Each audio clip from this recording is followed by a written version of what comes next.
The Dungeons & Dragons movie is getting great reviews. So, what's next? Oh my god, what is happening?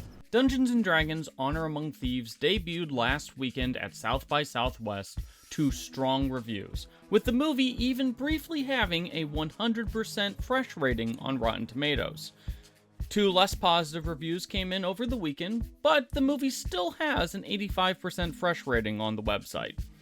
Folks raved about the strong performances and a script that straddled the line between fun and respecting the world and most of the rules of the Dungeons & Dragons game.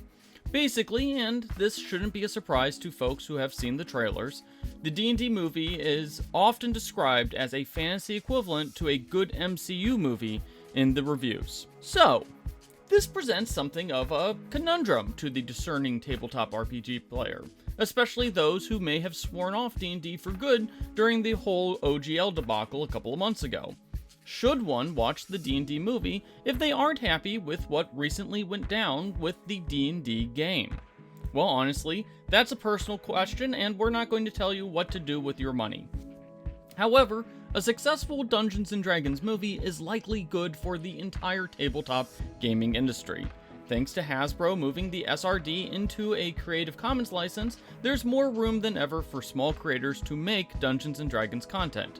A successful Dungeons & Dragons movie means more interest in Dungeons & Dragons, which means more money going into tabletop RPG content, which means more people discovering third-party D&D stuff. For instance, there's not a good Red Wizards campaign currently published by Wizards of the Coast, but there's a few of those on the DMs Guild, which puts money into the pocket of some very deserving small creators. My honest hope is that a successful Dungeons & Dragons movie forces Hasbro to re-examine how they approach the D&D brand and products. Hasbro is still trying to figure out ways to make money off of Dungeons & Dragons, and my hope is that we'll see Hasbro realize the literal treasure trove they have with the Forgotten Realms and other campaign settings. Think of it like training a new puppy. You can't just use negative reinforcement, you need to teach Hasbro the right thing to do with some positive reinforcement. You mess with the OGL and try to hurt third-party publishers? Bad Hasbro, no D&D Beyond subscription for you. But make an awesome new movie that puts your power and money into growing the brand without hurting the tabletop RPG at all. Good Hasbro will buy your movie tickets.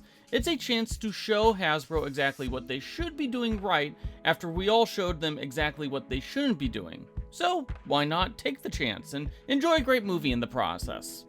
It's still wild to me that we haven't had a non-dritzed D&D novel in years, other than a couple of recent D&D movie tie-in books. We want Dungeons & Dragons novels, we want Dungeons & Dragons video games, we want all the other Dungeons & Dragons cool stuff, instead of Hasbro trying to figure out more ways to wring a few bucks out of tabletop RPG fans. Basically, make Dungeons & Dragons into a true brand by growing it, instead of trying to double down on existing customers. Anyways, expect to see a lot more about the Dungeons & Dragons movie in the coming weeks. And if you want to see the movie early so you can get ahead of those nasty spoilers, you can actually buy a ticket for advanced screenings that's happening around the US and elsewhere on March 19th. These tickets are exclusive to Amazon Prime subscribers, and they're going very fast. So, do the early reviews have you wanting to watch the Dungeons & Dragons movie? Let us know in the comments section, and don't forget to hit those like and subscribe buttons.